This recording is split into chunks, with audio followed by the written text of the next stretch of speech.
Magandang hapon, kabinukid. Ngayong hapon na ito ay ating ipapakita sa inyo ang isa sa mga alaga ko. Ito po yun. Ito yung tinatawag na Tetragonula beroy. So ating subukang tingnan at ating mapapansin na napakarami ng workers nila. Nasa labas. Kunin muna natin yung takip nila. So tiningnan ko na ito nung nakaraan. At saka ito yung gagawin natin para hindi sila mamamatay. Ito yun. Kita nyo, malabas na sila. Ayan.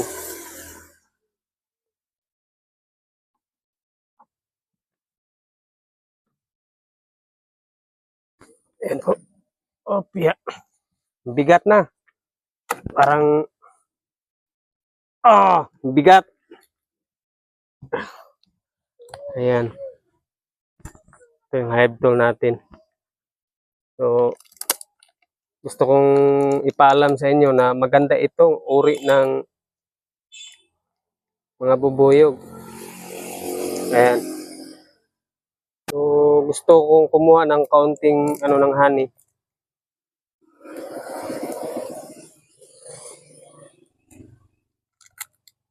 So, gusto kong ipakita sa inyo. Diyan. Kita natin yung queen. Bilisan mo, pakibilis. Uy, wala, tumago na, nakatago na.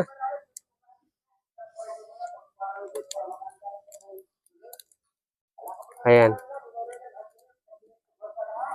Sayang yung queen, hindi nyo nakita. Ayan o.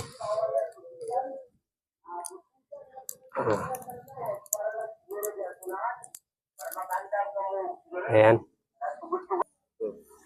Ito po yung nasa loob. Mapapansin nyo po. Ito po yung pollen.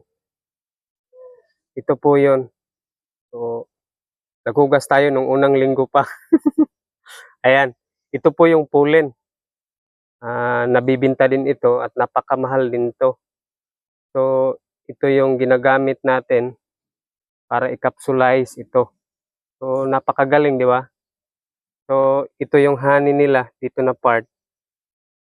Kung mapapansin natin, umabot na dito yung nila, yung brood nila.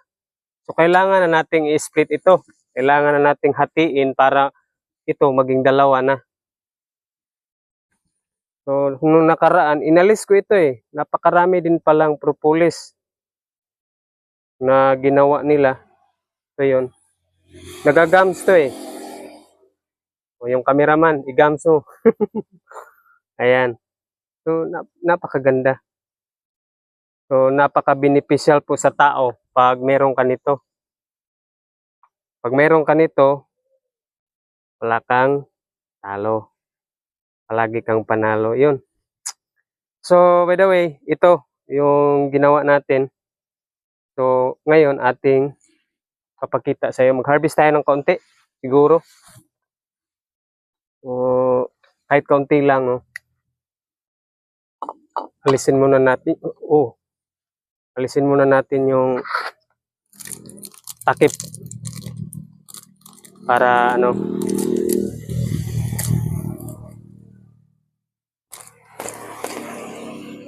daming worker kasi Yan. Siguro, kuha lang tayo ng kaunti. Huwag nating masyadong anuhin. Ayan. Opya. Ayan. So, dito. Itong banda dito. Tumutulo na yung honey nila. Kabinukid. Ayan. So, iba yung honey nila. Yung ibang texture ng honey nila, malabnaw lang. Hindi kagaya nung giant honeybees na napaka Ayan. Sumausaw pa yung pollen talaga. Napakagaling. Ayan. So, kailangan ang gagamitin natin, hindi yung ano, yung stainless. Ito talaga yung kahoy. Ayan, kaunti lang yung kukunin natin. Para lang, ano, hindi sila masyadong ma-disturb. Ayan.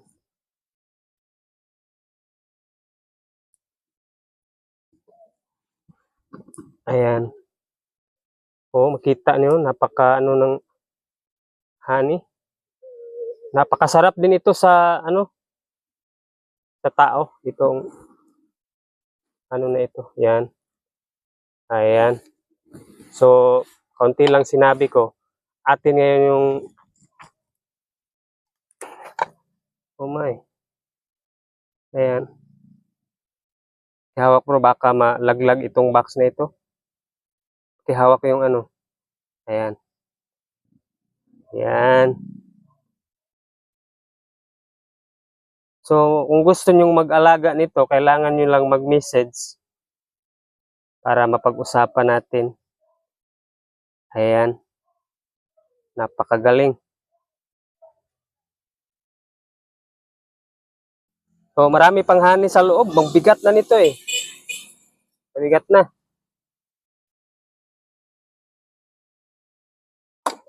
So, maraming salamat kasi umuulan na. So, follow and share at maraming salamat sa 38,000 followers natin. God bless sa inyong lahat.